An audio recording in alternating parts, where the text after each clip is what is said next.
बिस्मिल्लाहिर्रहमानिर्रहीम। Students, lectures को वहीं से आगे हम लोग कंटिन्यू करेंगे लास्ट टाइम यानी कल, जहां पर लेक्चर को स्टॉप किया था। स्टूडेंट्स, हम लोग बात कर रहे थे कूलम्स लॉ पे। किस पे बात कर रहे थे? कूलम्स लॉ पे। और कूलम्स लॉ पे ये सारी डिस्कशन हमारी हुई थी। यहां पर आकर हम लोगों ने लेक्चर को स्टॉप किया था। क्लियर? चलिए इससे आगे बात करते हैं। स्टूडेंट्स, के को कहते हैं कूलम्स कांस्टेंट। के का यूनिट न्यूटन मीटर स्क्वायर पर कूलम स्क्वायर है। अब बात करते हैं जरा इसकी वैल्यू पर। देखिए अभी अभी मतलब लास्ट टाइम जब इस टॉपिक पर बात हो रही थी तो हमने कहा था कि दो चार्जेस के दरमियान फोर्स दो चीजों पर डिपेंड करता है। नंबर एक, चार्जेस की क्वांटिटी पर। नंबर टू, चार्जेस के दरमियान डिस्टेंस पर। चार्जेस के दरमियान डिस्टेंस पर। स्टूडेंट याद रखिएगा कि दो चार्जेस के दरमियान फोर्स एक और डायमेंशन भी, एक और वैल्यूज भी है जिस पे डिपेंड करता है, और वो है कि चार्जेस के दरमियान मीडियम कौन सा है। इस पे भी अट्रैक्शन रिपल्जन की फोर्स डिपेंड करती है। फिर जरा सुनिएगा। फर्स्ट की ये दो चार्ज है, इनके दरमियान एक मीडियम है, एयर है, अट्रैक्शन रिपल्जन होगी। अगर मीडियम में चेंज कर दो, इसकी जगह कोई आयनिक सॉल्यूशन डाल दो, तो क्या भी अट्रैक्शन रिपल्जन वही होगी? नो। मेटालिक प्लेट प्लेस कर दूं, क्या भी वही होगी? नो। टू चार्जेस के दरमियान अट्रैक्शन या रिपल्जन इस बात पे भी डिपेंड करता है कि चार्जेस के दरमियान मीडियम कौन सा है। और के की वैल्यू डिफरेंट मीडियम के लिए डिफरेंट होता है। के की वैल्यू डिफरेंट मीडियम के लिए डिफरेंट होगा। और से सुनिएगा, देखिए फर्ज कीजिए कि दो चार्ज, इसके दरमियान मीडियम एयर है। जब मीडियम एयर होता है तो हम कहते हैं कि चार्जेस के दरमियान स्पेस है, एयर है। क्या है? स्पेस है, एयर है। लेकिन अगर चार्जेस के दरमियान एयर के अलावा कोई और मीडियम है, मेटालिक प्लेट है, आयनिक सॉल्यूशन है, वुड है, कुछ और है, एयर के अलावा कुछ और है, तो हम लोग वर्ड इस्तेमाल करते हैं dielectric. Dielectric. Dielectric का मतलब है कि चार्जेस के दरमियान एयर के अलावा कोई और मीडियम भी है। तो याद रखिएगा के की वैल्यू डिफरेंट मीडियम्स के लिए डिफरेंट होती है। तो फर्स्ट कीजिए, स्पेस, स्पेस का मतलब air is placed between the charges। Charges के दरमियान क्या है? स्पेस है। तो के मालूम करने का फॉर्मूला ये होगा, 4 पाई एप्सिलॉन नॉट। इसको क्या पढ़ोगे? एप्सिलॉन नॉट पढ़ेंगे, एप्सिलॉन नॉट पढ़ेंगे, एप्सिलॉन नॉट पढ़ेंगे। ये है क्या? इसे कहते हैं permittivity. Permittivity of free space. Free space. Space का मतलब एयर, फ्री स्पेस का मतलब एयर के अलावा कुछ नहीं है। परमिटिविटी का मतलब, परमिटिविटी परमिट से निकला है, इजाजत से निकला है। परमिटिविटी का मतलब होता है मीडियम में मूव करने की सलाहियत। मीडियम में मूव करने की सलाहियत। अगर मीडियम एयर है, एयर के अलावा कुछ नहीं है, तो उसमें मूव करने की सलाहियत, उसे कहते हैं permittivity of free space, epsilon not. और आपको पता है कि एयर की कैरेक्टरिस्टिक्स कांस्टेंट होती है, तो एयर में मूव करने की एबिलिटी भी कांस्टेंट होगी। तो मतलब ये हुआ कि एप्सिलॉन नॉट की वैल्यू भी क्या होगी? कांस्टेंट। एप्सिलॉन नॉट की वैल्यू याद रखिएगा 8.85 इंटू 10 रेज़ टू पावर -12 के और एप्सिलॉन नॉट एक दूसरे का इनवर्स है, तो यूनिट भी एक दूसरे का क्या होगा, इनवर्स। के का यूनिट है न्यूटन मीटर स्क्वायर पर कूलम स्क्वायर, तो इसका यूनिट होगा कूलम स्क्वायर पर न्यूटन मीटर स्क्वायर। ये एप्सिलॉन नॉट की वैल्यू यहां पुट कीजिए, k इज इक्वल टू 1/4 पाई की जगह लिखा 3.142 और एप्सिलॉन नॉट की जगह 8.85 into 10 raised to power -12। Solve करोगे तो ये आएगा 9 into 10 raised to power 9। Unit newton metre square पर कूलम स्क्वायर। तो स्टूडेंट याद रखिएगा कि अगर चार्जेस के दरमियान एयर है, स्पेस है, तो k की वैल्यू ये इस्तेमाल करेंगे 9 into 10 raised to power 9। अब फर्ज कीजिए कि चार्जेस के दरमियान डाई इलेक्ट्रिक है।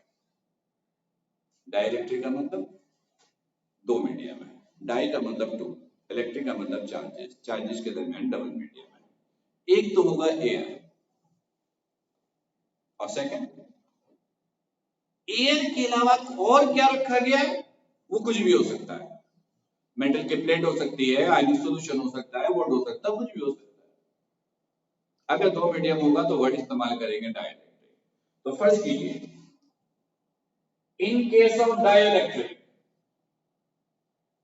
चार्जेस के दरमियान अब क्या प्लेस्ड है, डाइलेक्ट्रिक प्लेस्ड है।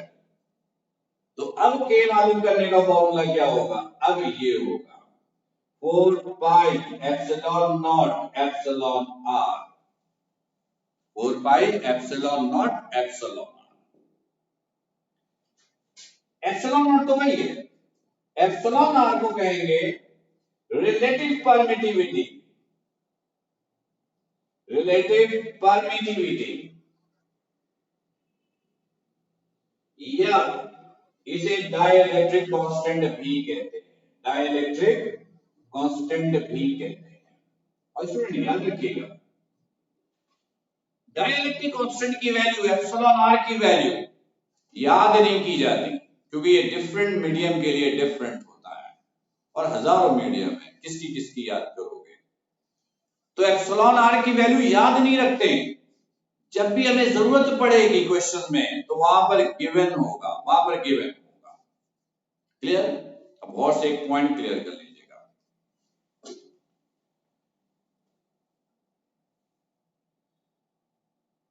अगर किसी न्यूमेरिकल में, थ्योरी में, टॉपिक में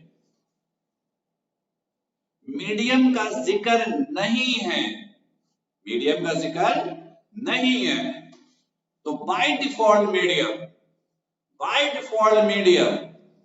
एयर होता है, स्पेस होता है और के की वैल्यू ये इस्तेमाल होगी। अगर किसी न्यूमेरिकल में, टॉपिक में मीडियम का जिक्र नहीं है तो बाय डिफॉल्ट मीडियम कौन सा इस्तेमाल करेंगे, एयर, स्पेस, और ये के की वैल्यू इस्तेमाल करेंगे। Clear student? तो इस पॉइंट को ध्यान में रखिएगा और फिलहाल एक न्यूमेरिकल करते हैं, देखिएगा।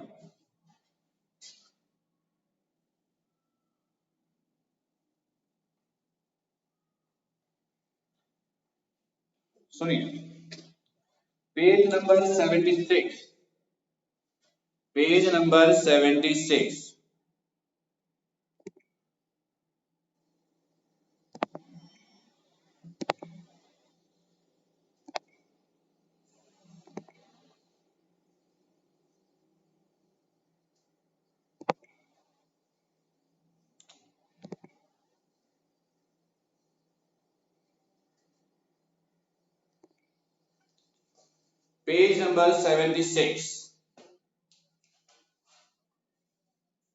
Page number 76,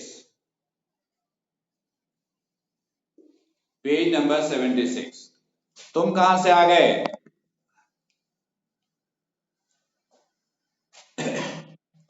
page number 76, number 1, question number 1। एक आसान पर इंपॉर्टेंट क्वेश्चन है, एक आसान पर इंपॉर्टेंट क्वेश्चन है। सुनिएगा सुन गौर से।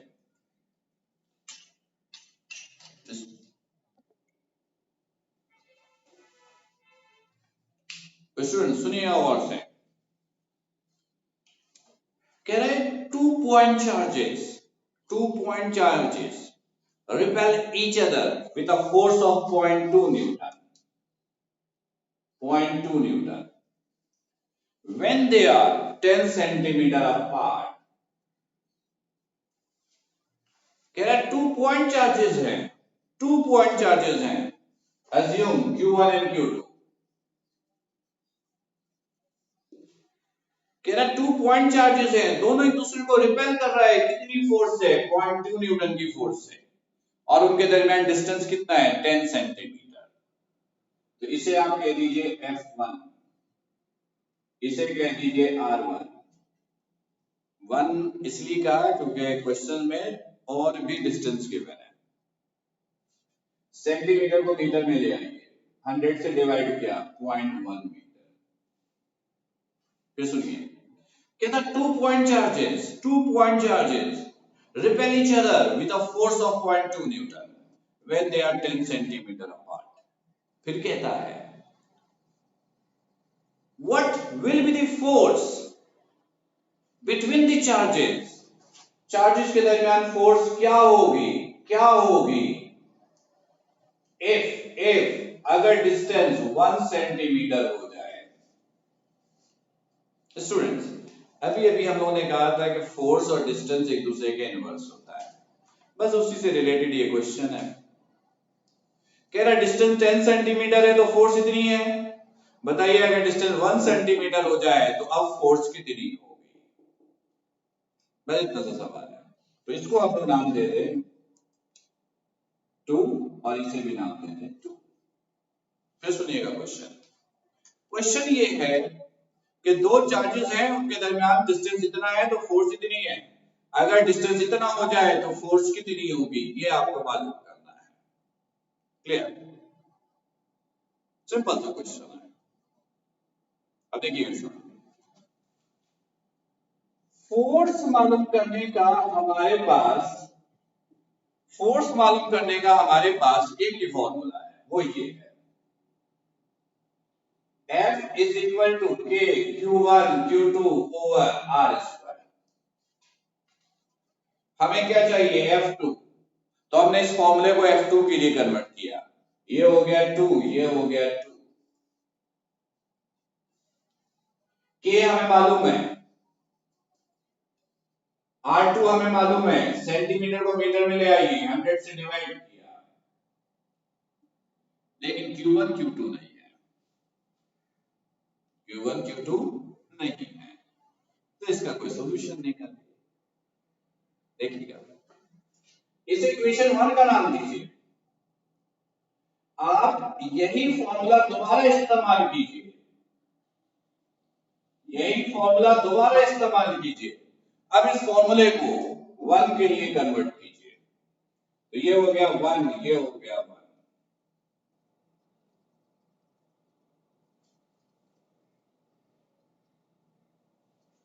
इधर देखिएगा,